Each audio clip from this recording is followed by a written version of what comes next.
Supporters at fan ng Jomcar biglang nag-alala mga kalingap. Nagkagulo nga po ang mga supporters po ni Jomar at ni Carla nang bigla po mga kalingap mawala po ang live ni paring Jomar kanina habang nagdadrive po siya pauwi po ng diet mga kalingap. Ano nga ba ang nangyari ba? Bakit nga ba biglang nag-alala ang mga supporters ni Jomar? Ano nga ba talaga ang totoong nangyari at nakauwi na nga ba talaga ng ligtas sa diet si Jomar? Tara panoorin po ninyo ito mga kalingap.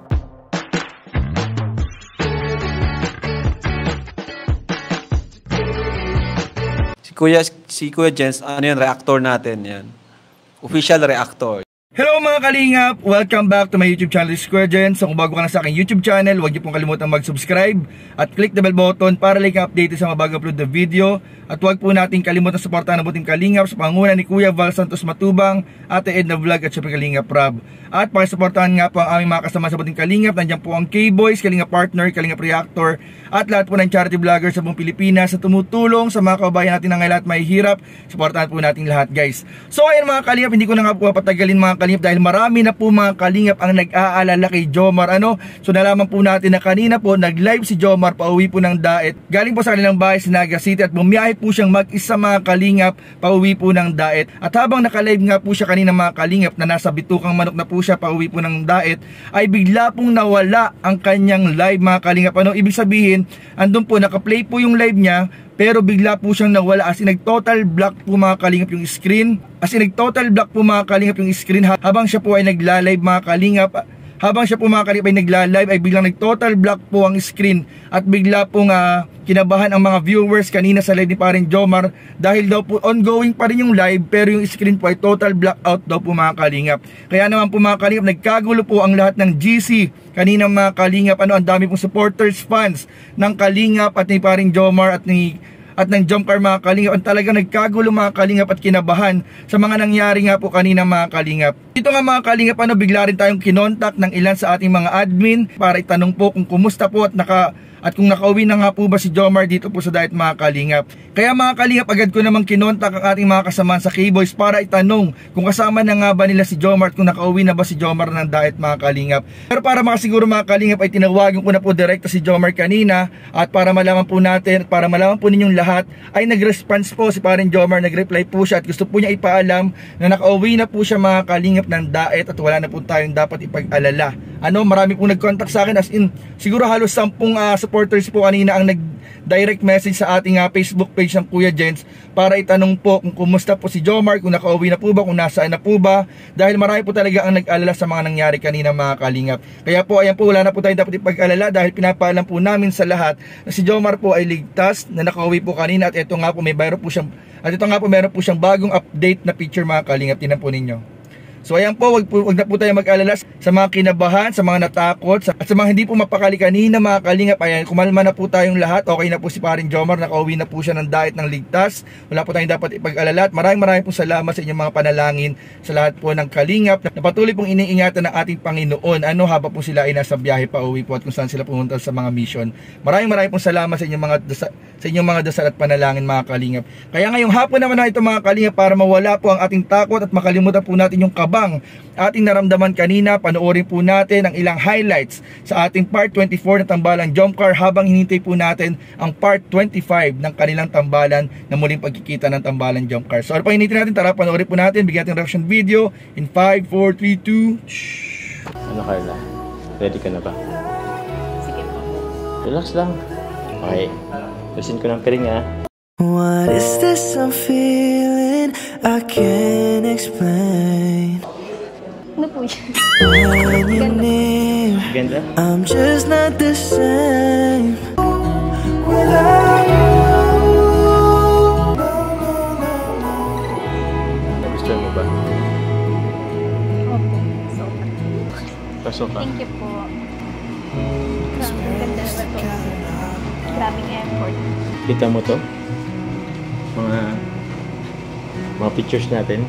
Alam mo ba kung ilang buwan na tayo? Yung saman natin. Inalala ka? 4th? Fourth? Happy 4th month siya. Happy 4th month. Okay ka lang? What's the point of living if we're Alam mo, Masaya ako para sa'yo. Deserve mo to. Thank you po. Kasi ngayon ko lang naranasan to. Okay? Ngayon ko lang naranasan na special ako. Oo naman. Special ka. Actually, Carla, matagal ko na itong pinagplanuhan eh. Pasensya na nga pala. Ngayon ko lang nagawa to. Okay lang po.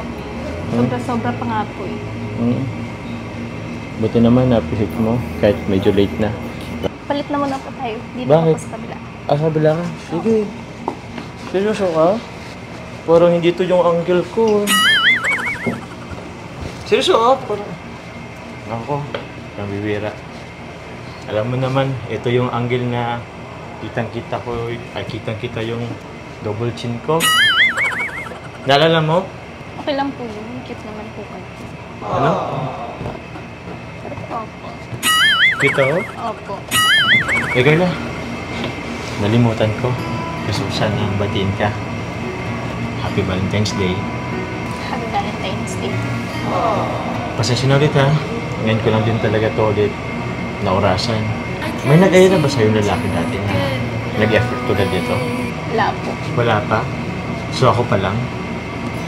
So, nadagdagan ba yung chance na sagutin mo ako? Dagdag points lang po.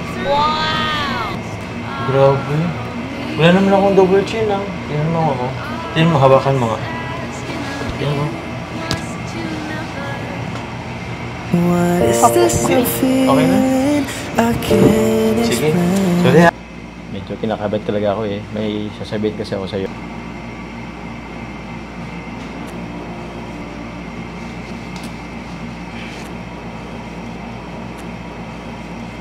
Seryoso po ba talaga kayo? Oo naman. Akala mo talaga, nagbibiro lang talaga ako. Pero yun yung gusto kong linawin sa'yo. Seryoso ako. Mukha po kasi nagbibiro lang kayo. Oh? Mukha ba ako lagi nagbibiro? Grabe ka naman. Pero, yun nga. Alam mo, Ano po bang nagustuhan niyo sa akin? kuyo, madami. Gusto mo isa-isend ko? Huwag na po. Ba't wag na? Magdami kaya baka nga magkulang pa yung isang bond paper pag nilista ko. Hindi pa po ba kayo magluto? Actually, gutom na rin pero gusto kong i-take yung chance na tayo lang dalawa. Kasi mamaya, madami na naman tao dito, puno na naman to. Hindi kita makakausap, hindi ko malilinaw sa'yo yung gusto kong iparating. Ano nga po ulit yung sinabi mo kanina? Grabe, dami kong sinabi, di mo malang pinakinggan. Ganito yun. Di ba nga, nanliligaw ako.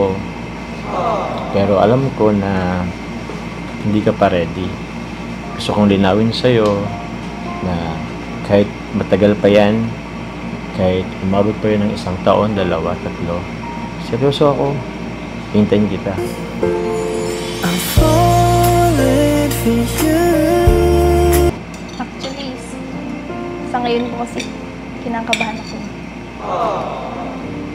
Natatakot ako na pumasok sa isang relasyon. Pero, sa totoo lang po, may nararamdaman na rin ako sa inyo. Konti. I'm falling for you. Pero sa tingin ko, hindi pa po ito yung time. Siguro bigyan pa po natin ng oras para mas makilala natin yung isa't isa.